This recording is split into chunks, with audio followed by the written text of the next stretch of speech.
Hello everyone, आज के video में हम जो टॉपिक देखने वाले हैं वो है पीवी डायग्राम। ओके, उसके साथ में हम थर्मोडायनामिक प्रोसेस भी टॉपिक लेंगे और work done during thermodynamic process ये भी एक टॉपिक लेंगे। तो शुरू करते हैं हम अपने पहले टॉपिक से आज के, जो है the PV diagram, that is pressure volume diagram. तो हम सबसे पहले कंसिडर करेंगे एक equation, work done is equals to integration of D W, और यहाँ पे जो लिमिट है वो है इनिशियल वॉल्यूम और up to the final volume. तो यहाँ पे आप देख सकते हैं कि इस ये जो भी वर्क डन हो रहा है, इस वर्क डन में हमारे सिस्टम का जो भी वॉल्यूम है वो क्या होता है, चेंज होता है। तो हम ऑलरेडी पढ़ चुके हैं ये कि हमने एक सिलेंडर कंसिडर किया था। ओके, उसके अंदर हमने लगाया था, उसके ऊपर लगाया था हमने एक पिस्टन। ओके, तो जब भी हमारा पिस्टन इनवर्ड मूव करता है या आउटवर्ड मूव करता है, तो जो भी गैस अंदर रखी हुई है इस सिलेंडर के, उसका वॉल्यूम चेंज होता है। ओके, पिस्टन के आगे पीछे मूव होने का मतलब है कुछ तो भी वर्क डन हो रहा है। अगर हमारा जो भी पिस्टन है वो बाहर की तरफ मूव करता है तो हमारा सिस्टम वर्क करता है सराउंडिंग के ऊपर। और अगर ये जो पिस्टन ये अंदर की तरफ मूव करता है, इनवर्ट की तरफ, ओके, इस तरीके से, तो सराउंडिंग हमारे इस सिस्टम के ऊपर वर्क करता है। ओके, हम ऑलरेडी इन चीज़ों को डिटेल में पढ़ चुके हैं, तो ये इक्वेशन हमारे लिए कुछ नया नहीं है। ओके, तो यहाँ पे जो प्रेशर की वैल्यू कांस्टेंट है और जो वॉल्यूम है हमारा वो चेंज हो रहा है। तो the integral in this equation can be calculate if we know the relation between the pressure and the volume V और the path between the limits of integration. तो क्या बोला है यहाँ पे कि ये जो इंटीग्रल है हम इसे कैलकुलेट कर सकते हैं। ओके, या फिर फाइंड कर सकते हैं। ओके, इसके रिजल्ट को कब, जब हमें पता होगा प्रेशर और वॉल्यूम के बीच का रिलेशन। ओके, प्रेशर और वॉल्यूम के बीच का रिलेशन मीन्स आप बोल सकते हैं in terms of mathematical form. Okay, जैसे कि P V is equals to N R T. Okay, P V is equals to N R T. तो इस इक्वेशन में भी हमें प्रेशर और वॉल्यूम का रिलेशन दिखता है। ओके, कि pressure is nothing but inversely proportional to volume, that is nothing but a Boyle's law. Okay, और या फिर हमें अगर लिमिट्स की जो वैल्यू है हमारे इंटीग्रेशन की, ये जो फाइनल वॉल्यूम है और ये इनिशियल वॉल्यूम है, इनकी वैल्यू अगर पता है तो हम आसानी से ये इंटीग्रल कैलकुलेट कर सकते हैं। ओके, आगे देखते हैं। This equation can also represent graphically. इस इक्वेशन को हम ग्राफिकली रिप्रेजेंट कर सकते हैं कुछ इस तरीके से। ओके, अब ये कैसे करते हैं ये हम आगे और ब्रीफली पढ़ेंगे। तो इस इक्वेशन को हम ग्राफिकली रिप्रेजेंट कर सकते हैं। ओके, तो इंटीग्रेशन में जब भी हम ग्राफिकली इंटीग्रेशन, कोई भी इंटीग्रेशन है उसको जब भी हम ग्राफिकली रिप्रेजेंट करते हैं, ओके, फॉर एग्जांपल कुछ इस तरीके से। ओके, तो ये आपका y एक्सिस हो गया। Okay, that must be your x। तो जब भी आप कोई इंटीग्रेशन के मदद से कोई ग्राफ निकालते हो तो हमें यहाँ पे कर्व्स मिलती हैं कुछ, समझ लीजिए कुछ इस तरीके की curve. Late me use another colour. तो कुछ समझ लीजिए कुछ इस तरीके की कर्व मिल गई हमें। ओके, कुछ इस तरीके से कर्व मिल गई। तो इंटीग्रेशन जब लेंगे हम, तो यहाँ पे हो गई, समझ लीजिए ये x1 हो गया हमारा। ओके, और ये x2। So these are the limits, these are the value of limits. x1 समझ लीजिए हमारी हो गई लोअर लिमिट और x2 हो गई अपर लिमिट। ओके, तो ये जो लिमिट अगर आपको पता है तो आप आसानी से ये इंटीग्रेशन कैलकुलेट कर सकते हो। और इंटीग्रेशन क्या दिखाता है यहाँ पे, देखिए यहाँ पे आगे दिया हुआ है, the area under the curve, okay, is the in the PV diagram is graphically represent the value of integral in equation 1। तो इस इक्वेशन की जो भी वैल्यू आएगी वो कुछ और ना होते हुए होगा वर्क डन, बराबर है। और इंटीग्रेशन में ये जो भी हमें कर्व मिली, ओके, इस इक्वेशन से जो भी हमें कर्व मिली, और जब हम इसका इंटीग्रेशन लेंगे तो हमें क्या मिलेगा, ये जो कर्व है इसके अंडर की जो भी एरिया है, अब ये हो गई हमारी curve. Okay, let me change the colour. ये ग्रीन वाली जो है ये हमारी कर्व है। ओके, और ये जो ब्लू से हम इसके अंडर का, वॉयलेट से इसके अंडर का एरिया दिखा रहे हैं। तो ये जो एरिया है, ये एरिया कुछ, इस एरिया का जो भी मैग्नीट्यूड है वो मैग्नीट्यूड बराबर रहेगा हमारे वर्क डन के, means the answer of the integration. तो ज्योमेट्रिकली अगर हम देखें तो इंटीग्रेशन हमें कुछ और ना देते हुए एरिया अंडर द कर्व देता है। ओके, तो ये जो भी एरिया है इस कर्व के नीचे, ओके, वो एरिया मतलब उसका मैग्नीट्यूड वो बराबर रहेगा किसके, वर्क डन के। एक तो आप उसको इंटीग्रेशन करके कैलकुलेट कर सकते हो एरिया अंडर द कर्व, या फिर ग्राफ ड्रॉ करके ज्योमेट्रिकली आप एरिया फाइंड कर सकते हो। ओके, और ये यहाँ पे ध्यान में रखना है आपको, work is equal to area. तो ये जो एरिया है इसका मैग्नीट्यूड और वर्क का मैग्नीट्यूड सेम रहेगा। ओके, अब आगे बढ़ते हैं। Since the integral represent the work done in changing the volume of the gas. Okay, तो जो भी आपका इंटीग्रल है वो उससे आप क्या निकाल सकते हो, एरिया निकाल सकते हो, और एरिया पता चल गया मतलब वर्क डन पता चल गया। ओके, तो इंटीग्रल फाइंड करके आप वर्क डन ही निकाल रहे हो। तो जो भी आपका वर्क डन है वो निर्भर किसके ऊपर करता है, आप देख सकते हैं यहाँ पे कि यहाँ पे वॉल्यूम चेंज हो रहा है गैस का।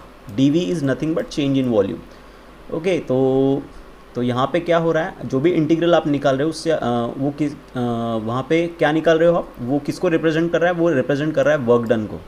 ओके, वो रिप्रेजेंट कर रहा है हमारे वर्क डन को। ओके, जो हमें कब मिलेगा, जब हमारी गैस का वॉल्यूम चेंज होगा। ओके, और साथ में जो भी एरिया है हमारी कर्व के अंडर का, ओके, वो भी हमें क्या देगा, वर्क डन देगा। बस वही चीज़ जो हमने अभी अभी पढ़ी है वही यहाँ पे बताया है। तो इंटीग्रेशन से वर्क डन फाइंड कीजिए, या फिर ग्राफ प्लॉट करके एरिया निकालिए और एरिया से वर्क डन कैलकुलेट कीजिए। Okay, that's it. अब देखिए आगे, a gas confined in a cylinder with a movable frictionless and massless piston can be. अब जो भी गैस हमारे सिलेंडर में भरी हुई है, ओके, ये हो गया हमारा सिलेंडर, ये हो गया पिस्टन। ओके, और ये हो गई हमारी गैस, यहाँ पे हमारी गैस भरी हुई है। ओके, और हमने इसको फिट किया है, इस सिलेंडर को फिट किया हमने एक मूवेबल फ्रिक्शनलेस और एक मासलेस पिस्टन के साथ। ये आइडियोलॉजिकल कंडीशन है। ओके, अब गैस के साथ यहाँ तीन चीज़ें हो सकती हैं हमारी। एक तो हमारी गैस होगी एक्सपांड होगी, मीन्स हमारा पिस्टन पीछे की तरफ जाएगा। ओके, दूसरा हो सकता है कि हमारी गैस हो सकती है कॉम्प्रेस। जब हमारी गैस कॉम्प्रेस होगी तो पिस्टन अंदर की तरफ आएगा। ओके, तो ये पहली केस कि गैस एक्सपांड होगी, जो पिस्टन है वो आगे बाहर की तरफ निकलेगा, गैस कॉम्प्रेस होगी, पिस्टन अंदर की तरफ मूव होगा। ये दो चीज़ है। और थर्ड चीज़ है कि गैस में कोई भी जो भी एक्सपांड होगा वो होगा एट कांस्टेंट प्रेशर। तो देखिए क्या होता है कि जब भी आपके गैस एक्सपांड होती है तो उसका प्रेशर हो जाता है कम। ओके, और जब भी आपकी गैस कंप्रेस होती है उसका प्रेशर बढ़ जाता है। ओके, बट हम यहाँ पे वैसा भी एक्सपांशन देखेंगे जहाँ पे कि हमारा जो गैस का जो प्रेशर है वो कैसा है, constant. Okay, this is also possible. Okay, तो ये तीन केसेस हो गई। तो तीनों, पहली केस में गैस एक्सपांड हो रही है, प्रेशर चेंज हो रहा है। दूसरी केस में गैस कंप्रेस हो रही है, प्रेशर चेंज हो रहा है। और तीसरी केस में क्या हो रहा है, हमारा प्रेशर कांस्टेंट है पर गैस एक्सपांड हो रही है। ओके, अब देखते हैं सबसे पहले हम केस नंबर 1। तो केस नंबर 1 में क्या हो रहा है, हमारी गैस क्या हो रही है, एक्सपांड हो रही है। तो हमने क्या किया, उसके लिए ग्राफ प्लॉट किया है। ओके, हमें ग्राफ प्लॉट करने की ज़रूरत नहीं, it is already there. Okay, तो आप यहाँ देख सकते हैं कि शुरुआत में वॉल्यूम था V1। ओके, और उसके लिए, okay, let me use another colour. तो शुरुआत में वॉल्यूम था V1 और V1 के लिए हमें प्रेशर था P1। तो शुरुआत में हमारी गैस का जो वॉल्यूम था वो था V1 और उसके टाइम प्रेशर जो था गैस का वो था P1। अब क्या हुआ, आपकी गैस का वॉल्यूम, आपकी गैस क्या हुई, एक्सपांड हुई तो वॉल्यूम V1 रहेगा क्या, नहीं, वॉल्यूम बढ़ जाएगा, वॉल्यूम जाएगा V2 की तरफ। अब हमारा जो वॉल्यूम है वो है V2। ओके, तो ये हो गई हमारे V2 की वैल्यू। ओके, और जैसे ही वॉल्यूम बढ़ेगा हमारी गैस का जो प्रेशर है वो होगा डिक्रीज़, हमारी गैस का जो प्रेशर है वो होगा डिक्रीज़, क्योंकि यहाँ पे क्या हो रहा है, गैस का वॉल्यूम बढ़ रहा है, इन द सेंस हमारा जो गैस है वो एक्सपांड हो रही है। ओके, और उसके कारण हमारा जो पिस्टन है वो बाहर की तरफ मूव हो रहा है। ओके, तो V1 के लिए प्रेशर था P1 और V2 के लिए प्रेशर था P2। यहाँ पे V2 ज़्यादा बड़ा है V1 से। ओके, और हमारा P1 बड़ा है P2 से। ओके, P1 बड़ा है P2 से। तो that's nothing but a Boyle's law. Okay, ये बॉयल्स लॉ है कि pressure is inversely proportional to volume. तो वॉल्यूम बढ़ेगा तो प्रेशर कम होगा, ओके, प्रेशर बढ़ा तो वॉल्यूम कम होगा, ओके। तो दैट जस्ट लाइक दैट। तो बस, तो हमारी जो कर्व आएगी वो कुछ इस तरीके से आएगी, ये पॉइंट 1 से लेके 2 तक, ये कुछ ये जो है यहाँ पर, ये कर्व हमें यहाँ मिलेगी। और जब हम इंटीग्रेशन फाइंड करेंगे तो इंटीग्रेशन फाइंड करने के बाद इस कर्व के अंदर जो भी एरिया आ रहा है, अब यहाँ देख सकते हैं ये एरिया, ये यहाँ पे आप देख सकते हैं इस कर्व के अंदर जो भी ये एरिया है, ये सारा एरिया, अगर आपने इस एरिया का मैग्नीट्यूड निकाला, इसको कैलकुलेट किया ज्योमेट्रिकली स्केल पेंसिल इस्तेमाल करके, ये जो भी फार्मूला है, यहाँ पे आपको दिख रहा है एक ट्रायंगल है, इस ट्रायंगल का एरिया फाइंड कर लीजिए, यहाँ पे एक स्क्वायर है, इस स्क्वायर का एरिया फाइंड कर लीजिए, दोनों को मिला दीजिए तो आपको इस ये जो भी ज्योमेट्री है इसका एरिया मिल जाएगा। और ये एरिया का मैग्नीट्यूड होगा आपके वर्क डन के बराबर। यहाँ पे आप देख सकते हैं work done, work is equals to area. तो ये एक टेक्निक हुई, या फिर दूसरी टेक्निक आपको पता है, हमारे पास फार्मूला है, ओके, हमारे पास ये वाला फार्मूला है, इस फार्मूले से भी हम वर्क डन निकाल सकते हैं। तो ग्राफिकली जो पीवी डायग्राम है हमारी, उससे भी हमें वर्क डन ही मिलता है, ओके। तो ये होगी पहली केस। तो यहाँ पे क्या दिया हुआ है देखते हैं आप, explanation. It's means a gas, gas का जो भी वॉल्यूम है वो चेंज हो रहा है due to outside displacement of the piston. मैंने पहले ही कहा कि हमारा जो पिस्टन है वो बाहर की तरफ मूव हो रहा है, that's outside displacement of the piston, जिसके कारण हमारा जो वॉल्यूम है वो क्या होगा, volume is going to be increase, okay. और जो प्रेशर है हमारी गैस का वो होगा डिक्रीज। तो यहाँ पे जो वर्क डन हुआ है वो हमारे गैस ने किया है, ओके, हमारे सराउंडिंग के ऊपर। तो जब भी हमारी system means gas, okay, surrounding के ऊपर जब भी वर्क डन करती है तो हम जो भी वर्क डन रहता है वो रहता है positive, okay, that work done is what, positive, okay, and hit is negative, okay. Hope you remember from this lesson from the last lecture. तो यहाँ पे जो भी वर्क डन है वो रहेगा पॉजिटिव, ओके। और ये वर्क डन क्योंकि हमारे सिस्टम ने सराउंडिंग के ऊपर वर्क किया है, ओके। तो ये हो गया पहला केस। तो पीवी डायग्राम ने हमारी मदद की यहाँ पर वर्क डन फाइंड करने में, ओके। अब नेक्स्ट केस देखते हैं आप, ओके। तो ये हो गई हमारी नेक्स्ट केस। अब नेक्स्ट केस में क्या हो रहा है, नेक्स्ट केस में होगा कॉम्प्रेशन। कॉम्प्रेशन मीन्स ये हमारा सिलेंडर हो गया, ओके, यहाँ पे लगा है हमारा पिस्टन, ओके, इसके अंदर है हमारी गैस, यहाँ पे हमारी गैस है, ओके।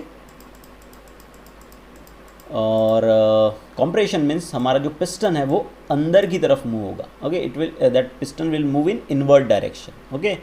अब देखते हैं क्या हो रहा है यहाँ पे, due to inward displacement of the piston, okay. तो इनवर्ड डिस्प्लेसमेंट के कारण क्या होगा, जो भी प्रेशर है गैस का वो बढ़ेगा, pressure of the gas increase, okay, we know that. Volume कम हुआ, इनवर्ड डिस्प्लेसमेंट हुआ, हमारी गैस का वॉल्यूम कम हुआ, वॉल्यूम कम हुआ, ओके। वॉल्यूम अगर कम हुआ तो प्रेशर क्या होगा, pressure will be increased, okay.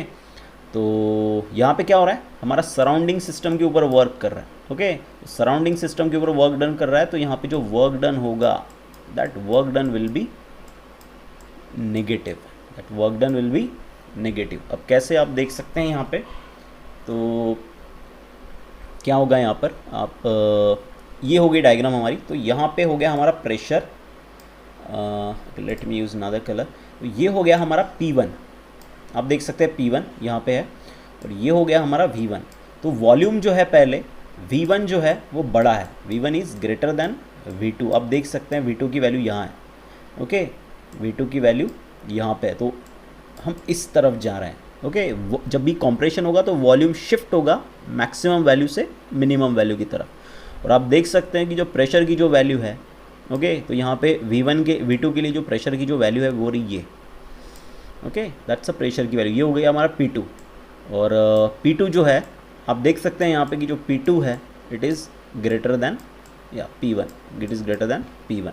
तो वॉल्यूम कम हो रहा है, प्रेशर बढ़ रहा है। तो आप देख सकते हैं जो कर्व है हमारी वो इस डायरेक्शन में जा रही है, यू कैन सी दिस, यहाँ पे जो कर्व है हमारी वो इस डायरेक्शन में बढ़ रही है, पॉइंट 1 से लेके 2 तक जा रही है। तो यहाँ पे आप देख सकते हैं कि V1 की वैल्यू बड़ी है V2 से। तो जब भी हम इंटीग्रेशन लेंगे V1 V2, और जब भी इंटीग्रेशन लेंगे और उसका आंसर आएगा तो हम V2 माइनस V1 करेंगे, हमको पता है V1 बड़ा है V2 से, तो इसका आंसर जो आएगा वो निगेटिव आएगा, इसका आंसर आएगा निगेटिव। उसके कारण अगर आप इंटीग्रेशन से भी कैलकुलेट करते हो आपका जो भी वर्क डन आएगा वो नेगेटिव आएगा। लेकिन अब यहाँ पे अगर आप जब एरिया कैलकुलेट करोगे, ये जो एरिया है, एरिया अंडर द कर्व, ये एरिया आपका, ये जो भी एरिया है इस कर्व के अंडर का जो भी एरिया है, ये वाली हमारी कर्व, इसके अंडर का एरिया अगर आप कैलकुलेट करोगे तो that value will be positive. इसकी वैल्यू जो आएगी वो आएगी पॉजिटिव, क्योंकि यहाँ पे आप एरिया कैलकुलेट कर रहे हो। बट अगर आप यहाँ पे हमारे रूल्स को इस्तेमाल करें कि that surrounding is working on the system, that's why it is negative, तो हमारा जो भी ये जो हमें सिर्फ मैग्नीट्यूड मिलेगा यहाँ पे, जो वर्क है और एरिया है, जो यहाँ पे एरिया का जो भी मैग्नीट्यूड है that magnitude will be equals to the magnitude of work done, but यहाँ पे साइन नहीं मिलेगा हमको। ओके, हाँ, एरो से आप डिसाइड कर सकते हैं, एरो अगर इस तरफ जा रहा है, ओके, एरो अगर ज़ीरो की तरफ बढ़ रहा है एरो, तो that will be negative value, और अगर वो इस तरफ आ रहा है, ओके, मैक्स दूर जा रहा है ज़ीरो से, ओके, जस्ट लाइक दैट, यहाँ पे क्या हो रहा है, एरो ज़ीरो की तरफ बढ़ रहा है, ओके, 1 से लेकर 2 तक जा रहा है, तो यहाँ पे नेगेटिव। अब हम ज़ीरो की तरफ बढ़ रहे हैं ना, इधर है ज़ीरो हमारा, लेकिन अगर हमारा एरो कुछ इस तरीके से है, 1 ऊपर से लेके नीचे आ रहा है, मतलब हाइयर, बड़ी वैल्यू से छोटी वैल्यू की तरफ आ रहा है, तो दैट मीन्स अवर हम ज़ीरो से दूर जा रहे हैं, तो that answer will be positive, like that.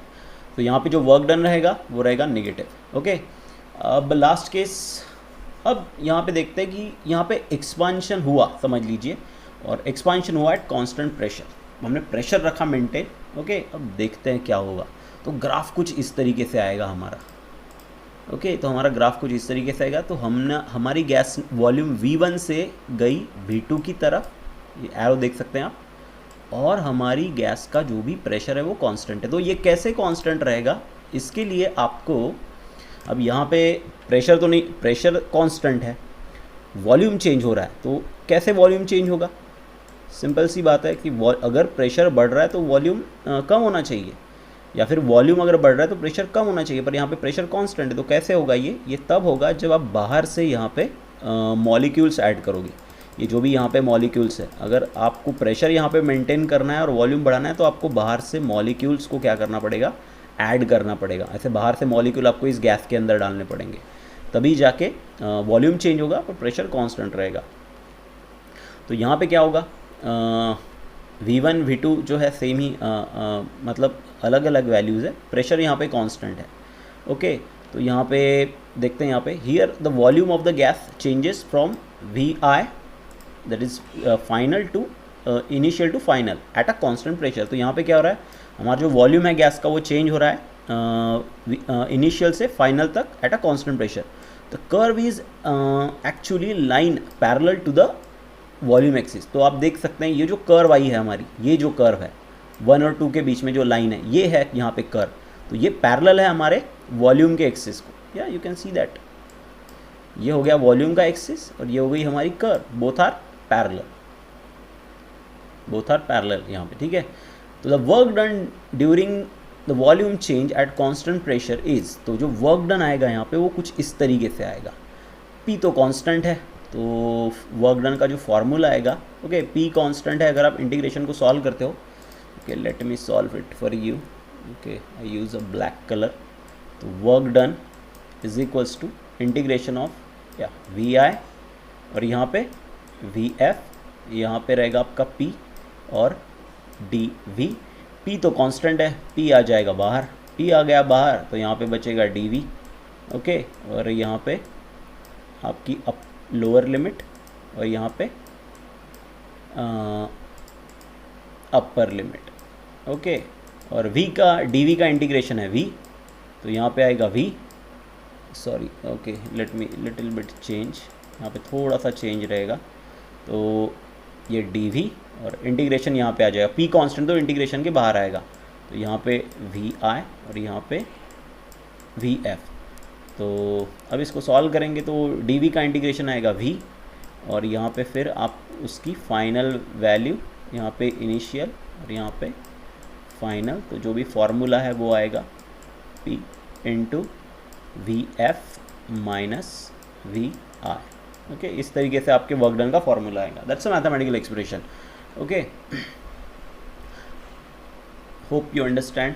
Okay, just write down this thing in your copy. आपकी कॉपी में आपको ये चीज़ लिखनी है। ओके, when the volume is constant in any thermodynamic process, okay, the work done is zero because there is a no displacement of piston। तो अब यहाँ पे क्या हो रहा है, आपके जो भी पिस्टन है उसका डिस्प्लेसमेंट नहीं हो रहा है। ओके, आइडियोलॉजिकल अगर कंडीशन लेके हमारा, अगर समझ लीजिए कि हमने बाहर से मॉलिक्यूल ऐड नहीं किए। ओके, वॉल्यूम अगर हम बाहर से वॉल्यूम हमने यहाँ से पे बाहर से मॉलिक्यूल ऐड नहीं किए, so piston will be as it is, जहाँ पे है वही रहेगा, और volume V I is equals to हो जाएगा आपका V F. Okay, V I is equals to हो जाएगा वी एफ, बाहर से कोई मॉलिक्यूल ऐड नहीं कर रहे हम। ओके, तो ये नहीं हो रहा। ठीक है, तो आपका जो भी नंबर ऑफ मॉलिक्यूल्स है, वॉल्यूम भी कांस्टेंट रहेगा। ओके, और वॉल्यूम कांस्टेंट है, प्रेशर भी कांस्टेंट रहेगा, और आपका पिस्टन ना आगे मूव हो रहा है, ओके, ना ही पीछे की तरफ मूव हो रहा है। ओके, तो इसका मतलब पिस्टन जगह पे है, तो यहाँ पे किस तरीके का वर्क डन होगा क्या, नहीं। तो इसीलिए हम बोल रहे हैं यहाँ पर कि जो भी वर्क डन है, ओके, यहाँ पे जो भी वर्क डन है वो क्या रहेगा, that work done will be zero. Okay, so that's it. ये है हमारी पीवी डायग्राम्स के बारे में। तो पीवी जो डायग्राम्स है उसकी मदद से हम वर्क डन कैलकुलेट कर सकते हैं, जो भी हमारे प्रोसेस में हुआ, हमारे सिस्टम ने जो भी वर्क डन किया सराउंडिंग के ऊपर या फिर सराउंडिंग ने सिस्टम के ऊपर, तो वो वर्क डन हम पीवी डायग्राम से फाइंड कर सकते हैं। ओके, अब नेक्स्ट टॉपिक है हमारा थर्मोडायनामिक प्रोसेस। नेक्स्ट टॉपिक है हमारा थर्मोडायनामिक प्रोसेस। तो क्या होता है थर्मोडायनामिक प्रोसेस? थर्मोडायनामिक प्रोसेस की जो टाइप है वो हम नेक्स्ट लेक्चर में पढ़ेंगे। ओके, इस लेक्चर में हम एक्चुअली थर्मोडायनामिक प्रोसेस होता क्या है वो देखेंगे। ओके, तो okay, let me take the same example from here. Okay, okay, यहाँ से एक एग्जांपल लेते हैं हम। तो समझ लीजिए ये हो गया आपका पॉइंट 1।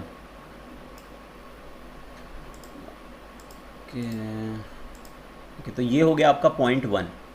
ओके, पॉइंट 1 पे प्रेशर की कुछ तो भी वैल्यू है P1 और वॉल्यूम की वैल्यू है V2। ओके, प्रेशर की कुछ तो भी वैल्यू है V1 P1 और वॉल्यूम की वैल्यू है V2। उसके साथ ये जो पॉइंट 2 है, ओके, यहाँ पे प्रेशर की वैल्यू है P2 और वॉल्यूम की वैल्यू है V2। सॉरी, यहाँ पे प्रेशर की वैल्यू P1 है पॉइंट 1 पर और वॉल्यूम की वैल्यू है, yes, that is V1। P1 V1 pressure और वॉल्यूम है पॉइंट A के ऊपर इस यहाँ पर, और P2 पॉइंट 2 के ऊपर है P2 V2। ये प्रेशर और वॉल्यूम की वैल्यू हुई। तो जब आपकी गैस का प्रेशर रहेगा P1 और वॉल्यूम रहेगा V1, वो आपकी गैस को एक स्टेज को रिप्रेजेंट करेगा। ओके, या फिर स्टेट को रिप्रेजेंट करेगा।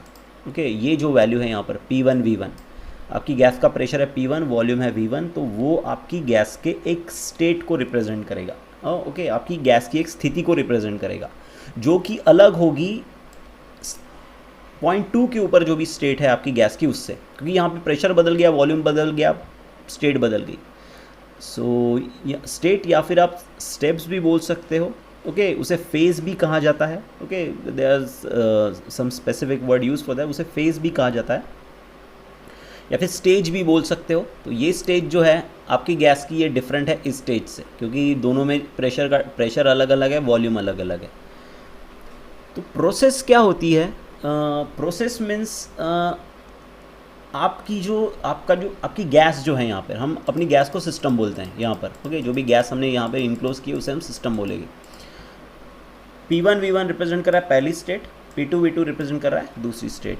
तो what is thermodynamic process? Thermodynamic process वो प्रोसेस है जिससे आपकी गैस एक स्टेट से दूसरे स्टेट में जाती है, या फिर आपका सिस्टम एक स्टेट से दूसरे सिस्टम में जाता है। मैं फिर से एक बार कहूँगा कि थर्मोडायनामिक प्रोसेस मतलब क्या होता है। थर्मोडायनामिक प्रोसेस मीन्स ये वो प्रोसेस है जिसके थ्रू आपका जो भी सिस्टम है वो एक स्टेज से दूसरी स्टेज पे जाता है। Okay,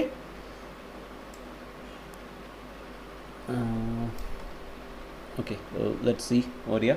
So thermodynamic process is a procedure, okay, by which the initial state of the system changes to the final state. Okay, बस इसी तरीके का मैंने कहा था. तो थर्मोडायनामिक, ये उसकी डेफिनेशन हो गई कि थर्मोडायनामिक प्रोसेस क्या होती है. ये एक प्रोसीजर है जिसके थ्रू आपकी जो भी आपका जो भी सिस्टम है, ओके, वो इनिशियल स्टेट से जाता है फाइनल स्टेट में. ओके, उसकी स्टेट चेंज होती है.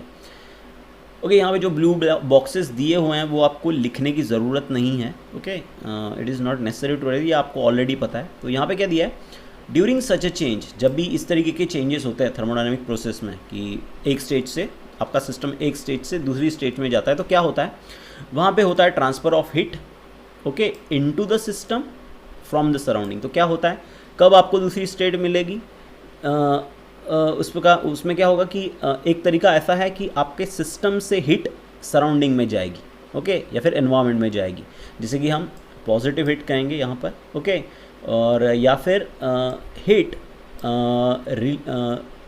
में be release from the system to its environment. Okay, पहला है कि heat transfer into the system. तो पहला क्या होगा कि हीट ट्रांसफ़र होगी एनवायरनमेंट से सिस्टम में. ओके, तो लेट मी यूज़, तो एनवायरनमेंट और ये हो गया हमारा सिस्टम. तो हीट अगर एनवायरनमेंट से सिस्टम में आई तो that will be positive heat, उसे हम कहेंगे पॉजिटिव हीट. अगर सिस्टम से हीट सराउंडिंग में गई या फिर एनवायरनमेंट में गई तो that will be negative heat. Okay, ये आपको ध्यान में रखना है. पर यहाँ पे अगर हम वर्क डन की बात करें तो यहाँ पे जो वर्क डन रहेगा, अगर एनवायरनमेंट से सिस्टम में हीट आई, ओके, अगर एनवायरनमेंट से सिस्टम में हीट आई तो यहाँ पे जो भी वर्क डन रहेगा that work done will be negative. Okay, यहाँ पे जो वर्क डन रहेगा वो रहेगा नेगेटिव वर्क डन. ओके, और यहाँ पे हीट, तो आप देख सकते हैं कि एनवायरनमेंट से अगर सिस्टम में हीट आई तो क्या होगा, heat will be positive, work done become negative. Okay, और अगर सिस्टम से एनवायरनमेंट में हीट गई, ओके, अगर सिस्टम से एनवायरनमेंट में हीट गई तो यहाँ पे हीट जो है वो रहेगी नेगेटिव, लेकिन वर्क डन जो रहेगा, ओके, जो वर्क डन जो रहेगा वो रहेगा positive. Okay, you have to remember this thing. बस इन ब्लॉक्सेस में वही चीज़ें दी गई हैं, हम ऑलरेडी पढ़ चुके हैं ये चीज़ें. ओके, अब आगे देखते हैं. ओके, आप ये जो चैप्टर है thermodynamics, that chapter is very much theoretical. ये बहुत ज़्यादा थेरोटिकल है. ओके, मैं जब भी किताब से नोट्स निकालता हूँ तो कभी कभी लगता है कि ये हिस्सा छोड़ दूँ या वो हिस्सा छोड़ दूँ, लेकिन जमे तक सारे के सारे जितना भी टेक्स्ट बुक में दिया है वो पढ़ना ज़रूरी है, क्योंकि वो काफ़ी डिटेल में है, और जितना डिटेल में आप पढ़ोगे चीज़ों को उतना अच्छे से वो आपको ध्यान में रहेगा. ओके, तो इसीलिए मैं ज़्यादातर चीज़ों को स्किप करने की कोशिश नहीं कर रहा हूँ. ओके, तो आगे देखते हैं next point. Okay, when a piston in cylinder is pushed in, अगर हम जब भी हमारे सिलेंडर में क्या होता है, पुश्ड इन मीन्स क्या हुआ, जो पिस्टन है, ये सिस्टम हो गया, ये पिस्टन हो गया. ओके, और ये हमारा जो पिस्टन है वो अंदर की तरफ आ रहा है. Okay, that is called as pushed in. Some work is done on the system, system के ऊपर कुछ तो भी वर्क होता है, और हमें भी पता है यहाँ पे वर्क डन रहेगा नेगेटिव और हीट रहेगी positive. Okay, we know that this change should occur infinitesimally slow, that the system is always in thermodynamic equilibrium. Okay, अब ये बहुत इंपॉर्टेंट चीज़ है. यहाँ पर क्या बोला उन्होंने कि आपका पिस्टन को आपने पुश कर रहे हैं, आपके पिस्टन को पुश कर रहे हैं सिलेंडर में, तो इसका मतलब एनवायरनमेंट जो है, ओके, हमारा जो एनवायरनमेंट है वो वर्क कर रहा है सिस्टम के ऊपर. तो अगर आपको आपके सिस्टम को थर्मोडायनामिक इक्विलिब्रियम में रखना है तो यहाँ पे आपको ये जो प्रोसेस हो रही है आपके पिस्टन के अंदर आने की, इसको बहुत स्लोली करना होगा. Okay, that's process must takes place very slowly. Okay, तो ये चीज़ आपको ध्यान में रखनी है. ओके, यहाँ पे क्यू चाहिए. ओके, यहाँ पे आपको ये चीज़ यहाँ पे ध्यान में रखनी है कि अगर यहाँ पे क्या हो रहा है कि अगर आपको सिस्टम के ऊपर वर्क करना है, okay, you have to work on the system. Okay, आपके सिस्टम के ऊपर आपको वर्क करना है. ओके, तो यहाँ पे अगर आपको वर्क करते टाइम अगर आपको आपके सिस्टम को थर्मोडायनामिक इक्विलिब्रियम में रखना है, ओके, हम ऑलरेडी थर्मोडायनामिक इक्विलिब्रियम के बारे में पढ़ चुके हैं।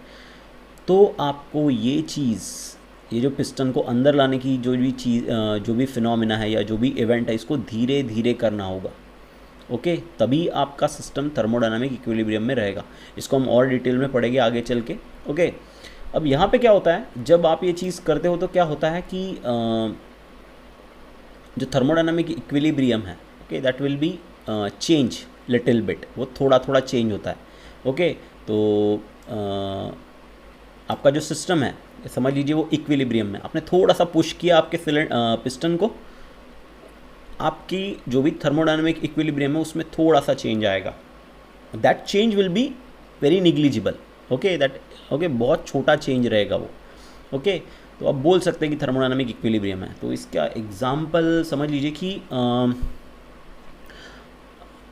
अब आपके पास समझ लीजिए कि आपके पास है, आपके पास 1000 रुपये हैं। ओके, आपके पास 1000 रुपये हैं। ओके, अगर मैंने आपको डायरेक्टली, अगर मैंने आपको 100 रुपये दे दिए, ओके, अगर मैंने आपको 100 रुपये दे दिए तो क्या होगा, that will make you unstable. क्यों? क्योंकि एकदम से मैंने हज़ार में 100 ऐड कर दिए, 1000 में मैंने एकदम से स्लो ऐड कर दिए, तो your equilibrium will be disturb. आप डिस्टर्ब हो जाओगे कि यार इतने फट से इतने ज़्यादा पैसे मिल गए, 100 रुपये मिल गए। ओके, 1000 है, 100 मिल गए ज़्यादा के, तो आप सोचोगे कि यार बहुत बड़ा चेंज है, आप डिस्टर्ब हो जाओगे, आप इक्विलिब्रियम में नहीं रहोगे उस टाइम। लेकिन अगर मैंने आपको क्या किया कि आपको मैं 1-1 रुपये दे रहा हूँ, 1-1 रुपया, तो आपको 1 रुपया ज़्यादा नहीं लगेगा वो। ओके, तो आपका जो भी इक्विलिब्रियम है वहाँ पे, मेंटल इक्विलिब्रियम बोल दीजिए आप, ओके, जो भी साइकोलॉजिकल इक्विलिब्रियम है वो डिस्टर्ब नहीं होगा। ओके, तो सेम वैसे ही है यहाँ पर भी, आपका सिस्टम को अगर आपने एकदम से एनर्जी बाहर से प्रोवाइड कर दी तो इट विल बी डिस्टर्ब। लेकिन अगर आप उसको धीरे धीरे दे रहे हो एनर्जी, ओके, तो आपका सिस्टम का जो भी इक्विलिब्रियम है वो डिस्टर्ब नहीं होगा।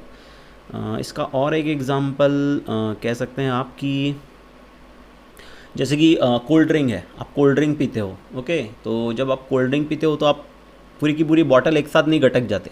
अगर आपने पूरी बॉटल गटक ली तो यू नो दैट आप पूरे के पूरे डिस्टर्ब हो जाओगे। ओके, वो कहाँ कहाँ से बाहर निकल आएगा, नाक वाक से, आपको ही पता है।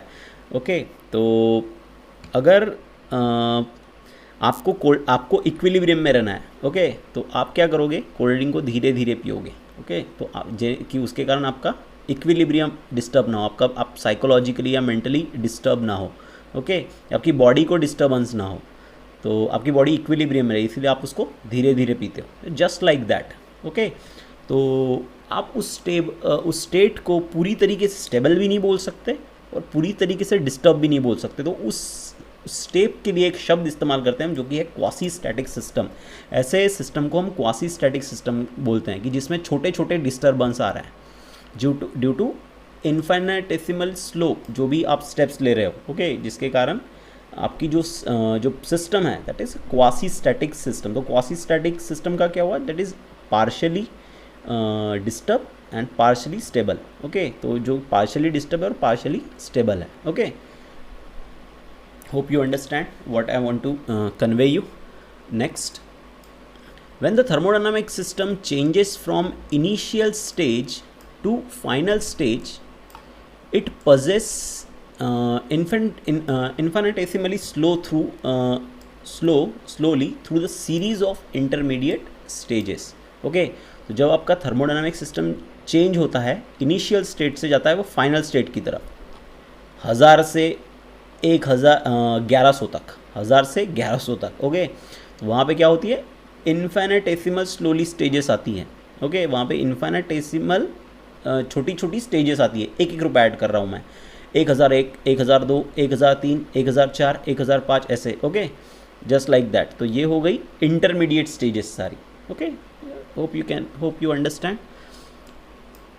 This series of intermediate states when plot on a PV diagram is called as a path। तो जब भी आप इन सारे इंटरमीडिएट स्टेजेस को, ओके, आप जब PV डायग्राम के ऊपर प्लॉट करते हो तो आपको एक कर्व मिलती है और उस कर्व को हम कहते हैं पाथ। तो अगर हम हमारी पुरानी डायग्राम्स की तरफ जाएं जो भी हमने पढ़ी थी यहाँ पर, तो आप यहाँ पे देख सकते हैं कि let me use some other colour like okay let me use blue. तो यहाँ पे ये हो गई हमारी पाथ। तो यहाँ पे हर हमारी इंटरमीडिएट स्टेज है, तो यहाँ बीच में आपको प्रेशर और वॉल्यूम की अलग अलग वैल्यूज़ मिल जाएगी। ओके, फॉर एग्जांपल अगर मैं यहाँ पे कोई लूँ, ओके, तो यहाँ पे कोई पॉइंट लूँ तो यहाँ पे मुझे एक वॉल्यूम की अलग वैल्यू और प्रेशर की अलग वैल्यू मिलेगी। ओके, तो ये जो कर्व है इसे हम कहते हैं पाथ। सिमिलरली यहाँ पर भी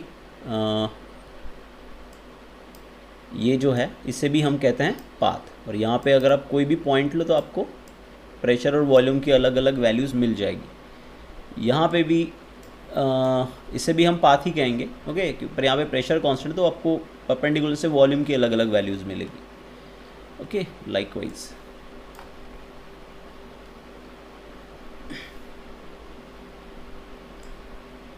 ओके, अब नेक्स्ट टॉपिक है हमारा work done during the thermodynamic process.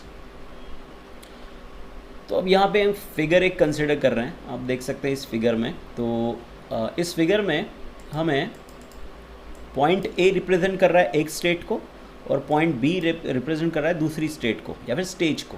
Okay, तो हमें पॉइंट ए से पॉइंट बी की तरफ जाना है। तो हमारे पास तीन रास्ते हैं, एक तो ए से बी की तरफ जाओ, ये एक रास्ता हो गया। अब या फिर ए से सी पे जाओ और सी से बी की तरफ जाओ, या फिर ए से डी की तरफ जाओ और डी से बी की तरफ जाओ। तो यहाँ पे तीन पॉसिबल पाथ यहाँ पे दी हुई है। Okay, that curves means path हम पहले ही डिस्कस कर चुके हैं। तो यहाँ पे तीन पॉसिबल पाथ आपको दी हुई है। तो अब अगर आप ए से बी की तरफ ही जा रहे हो, दोनों मतलब कोई अलग चेंज नहीं है, आप ए से बी की तरफ जा रहे हो, तो ए से बी की तरफ जब आप जा रहे हो तो सिस्टम की एनर्जी के ऊपर चेंज पड़ता है या नहीं, या वर्क डन जो भी आप कर रहे हो उसके ऊपर क्या इफ़ेक्ट पड़ेगा। अगर आप अलग अलग पाथ से एक ही स्टेज की तरफ जाने की कोशिश करोगे तो वर्क डन के ऊपर क्या इफ़ेक्ट पड़ेगा, ये हम इस टॉपिक में पढ़ने वाले हैं। ओके, तो आप इस hope you understand what I want to convey you. तो जो भी हमारी फिगर ए है वो डिस्क्राइब करती है different ways by which we can change the state of the system, जिससे हम अपने सिस्टम की स्टेज को क्या करेंगे, चेंज कर पाएंगे। तो यहाँ पे जो सिस्टम की इनिशियल स्टेट है ए, वहाँ का समझ लीजिए प्रेशर है पी आई। ओके, और जो वॉल्यूम है वो है वी आई, और जो फाइनल स्टेट है हमारी वी बी पॉइंट बी के ऊपर, वहाँ पे समझ लीजिए हमारा प्रेशर है पी एफ और वॉल्यूम है समझ लीजिए we F. Okay, you can see over here. Okay, अब आगे अब हम इन तीनों केसेस को देखेंगे धीरे धीरे क्या दिया हुआ है यहाँ पे। तो सबसे पहली कर्व फॉलो करेंगे हम, कर्व ए से लेके बी, जो पहली कर्व है हमारी उसके बारे में बात करेंगे, हमारी कर्व ए के बारे में। तो यहाँ देखते हैं the curve A that is path A shown in figure A. तो ये हो गई हमारी फिगर ए में दिखाई हुई है हमें ऑलरेडी, बी में उसको सेपरेटली देखेंगे। अब देखते हैं यहाँ पर is one of the many ways path in which we can change the system from state A to state B. तो ये जो पाथ है ये वन ऑफ मेनी, अब ज़रूरी नहीं है कि यही तीन पाथ जो यहाँ पे दिखाई गए वो पॉसिबल है, कुछ इस तरीके से भी ये एक पाथ हो सकती है, ये एक पाथ हो सकती है। ओके, तो ऐसी इनफाइनाइट नंबर ऑफ पाथ हो सकती है यहाँ पर ए स्टेट से बी स्टेट तक जाने के लिए। ओके, हमारे सिस्टम को तो हमारे जो पाथ, ये जो कर्व पाथ ए है वन है, वो उनमें से एक पाथ है। ओके, तो when a system changes from A to B along path one, तो हमारा सिस्टम क्या ए से बी स्टेट पे जा रहा है पाथ वन के थ्रू। ओके, तो क्या होगा यहाँ पर, both the pressure and volume change, pressure और वॉल्यूम क्या हो गए, चेंज हो गए। Okay, no problem. The pressure decrease while the volume increase. Okay, तो यहाँ पे आप देख सकते हैं कि हम जैसे जैसे इस पाथ से नीचे जा रहे हैं तो क्या हो रहा है, हमारा जो वॉल्यूम है वो बढ़ रहा है और प्रेशर जो है वो डिक्रीज़ हो रहा है। ओके, आप देख सकते हैं वॉल्यूम बढ़ रहा है, प्रेशर डिक्रीज़ हो रहा है। Okay, the work done in इस प्रोसेस इज़ पॉजिटिव। इस प्रोसेस में जो भी वर्क डन आएगा वो पॉजिटिव आएगा, क्योंकि हमारा सिस्टम यहाँ पे वर्क करेगा और आपको वर्क डन अगर निकालना है तो आपको ये एरिया अंडर द कर्व निकालना पड़ेगा। Okay, area under the curve means आपका एरिया अंडर द कर्व यहाँ पे आएगा ये वाला, यहाँ तक ये जो है। Okay, that's it. अब प्रेशर वॉल्यूम दोनों चेंज हो रहा है। अब नेक्स्ट देखते हैं हम। ओके, अब केस 2 क्या कहती है देखते हैं।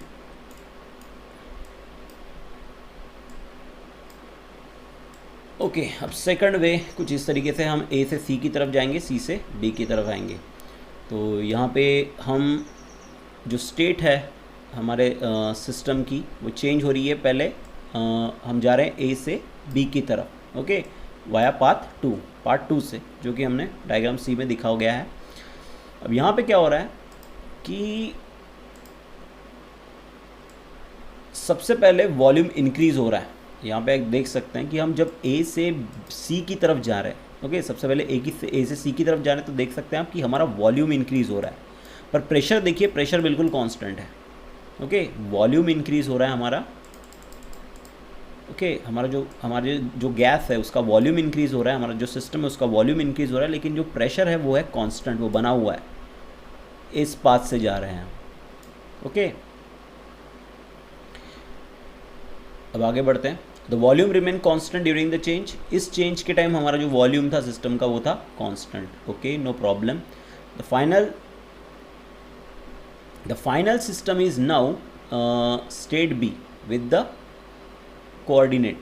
Okay, V F P F. तो फाइनल सिस्टम का जो है हमारा वो है V F P F. Okay, उसके कोऑर्डिनेट है फाइनल वॉल्यूम और final pressure. Okay, the work done in this process represent in the shaded area under the curve 2।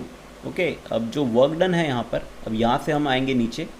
Okay, तो यहाँ पे सिर्फ प्रेशर चेंज होगा, वॉल्यूम कांस्टेंट रहेगा। ओके, तो यहाँ पे जो भी अब यहाँ पे क्या करेंगे हम, वर्क डन निकालने के लिए ये जो एरिया है ये एरिया निकालेंगे। तो यहाँ पे ये हो गया हमारा वर्क डन 2। ओके, और ये हो गया हमारा वर्क डन 1। अब एरिया को कंपेयर कर सकते हैं आप दोनों केस में। यहाँ पे एरिया और हमारे फर्स्ट केस में एरिया और सेकंड केस में जो एरिया है दोनों डिफरेंट है। मतलब सिंपल सी बात है, अगर आप अलग अलग स्टेप्स फॉलो करते हो या फिर अलग अलग पाथ फॉलो करते हो तो जो भी वर्क डन रहेगा, ओके, वो वर्क डन डिफरेंट रहेगा। ओके, तो यहाँ पे जो वर्क डन है in the process is represented by this shaded region. अब नेक्स्ट केस 3। अब थर्ड पाथ आप देख सकते हैं, हम ए से जाएंगे इस पॉइंट की तरफ, ये पॉइंट है हमारा डी। ओके, डी की तरफ, और डी से जाएंगे बी की तरफ। तो अब आप यहाँ पे देख सकते हैं, मुझे ये डिस्क्रिप्शन भी पढ़ने की ज़रूरत नहीं है ज़्यादा। ओके, तो यहाँ आप देख सकते हैं कि जो इन थर्ड केस है, तो हम ए से बी की तरफ जा रहे हैं पाथ 3 से। इस डायग्राम में जो दिखा है हमने, डायग्राम डी में, तो यहाँ पे क्या हो रहा है, प्रेशर डिक्रीज़ हो रहा है। हम पी से एफ की तरफ जा रहे हैं और वॉल्यूम जो है वो कांस्टेंट है। पी से जा रहे हैं हम एफ की तरफ, पी आई से जा रहे हैं हम एफ की तरफ। तो पॉइंट ए से जा रहे हैं डी की तरफ, तो वॉल्यूम जो प्रेशर है वो होगा डिक्रीज़। ओके, और उस टाइम रहेगा वॉल्यूम हमारा कांस्टेंट। और जब हम डी से बी की तरफ जाएंगे, ओके, डी से बी की तरफ जाएंगे हम जब, तो क्या होगा, उस टाइम हमारा प्रेशर कांस्टेंट है, प्रेशर फाइनल प्रेशर रहेगा और हमारा वॉल्यूम जो है वो चेंज होगा। ओके, तो पहले ए से लेके डी तक प्रेशर चेंज होगा, वॉल्यूम कांस्टेंट। डी से लेके बी तक जब जाएंगे तो प्रेशर कांस्टेंट रहेगा, वॉल्यूम चेंज होगा। और यहाँ पे जो भी वर्क डन आएगा वो इस एरिया से मिलेगा हमें। ओके, ये जो शेडेड रीजन है यहाँ पे वो हमें वर्क डन दिखाएगा, तो इसे बोलते हैं हम वर्क डन 3। अब तीनों केसेस में आपने देखा कि जो भी एरिया अंडर द कर्व है वो अलग अलग है।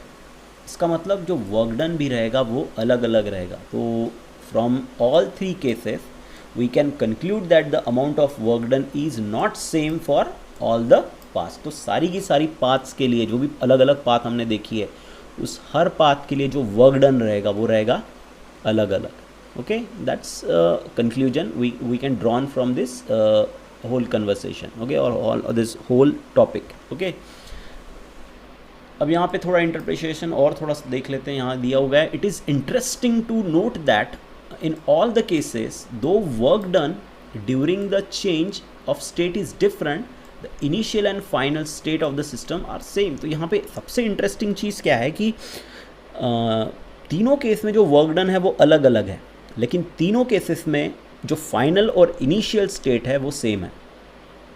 सबसे पहली बात, तीनों केसेस में वर्क डन अलग अलग है और तीनों केसेस में जो फाइनल और इनिशियल स्टेट है वो सेम है. इसका मतलब क्या हुआ? What the conclusion, final conclusion we drawn from it, the work done by the system depend not only on initial and final state. तो वर्क डन इनिशियल और फाइनल स्टेट के ऊपर निर्भर करता है. अगर हम पॉइंट बी की पोजीशन चेंज कर दें, वर्क डन चेंज हो जाएगा. ओके, तो वर्क डन जो है हमारा वो फाइनल और इनिशियल स्टेट के ऊपर तो निर्भर करता ही है. Okay, it is not only depend on the initial and final state but also it is depend on the intermediate state. जो भी इंटरमीडिएट स्टेट है, जो बीच की जो स्टेट्स हम लेते हैं, वो उसके ऊपर भी निर्भर करता है. That is the path along the which the change takes place. और इसका मतलब क्या हुआ? वो पाथ के ऊपर निर्भर करता है. Intermediate state means what? Intermediate state को स्टेजेस को रिप्रेजेंट करती है हमारी पाथ. ओके, तो that's a very important conclusion we drawn from this. So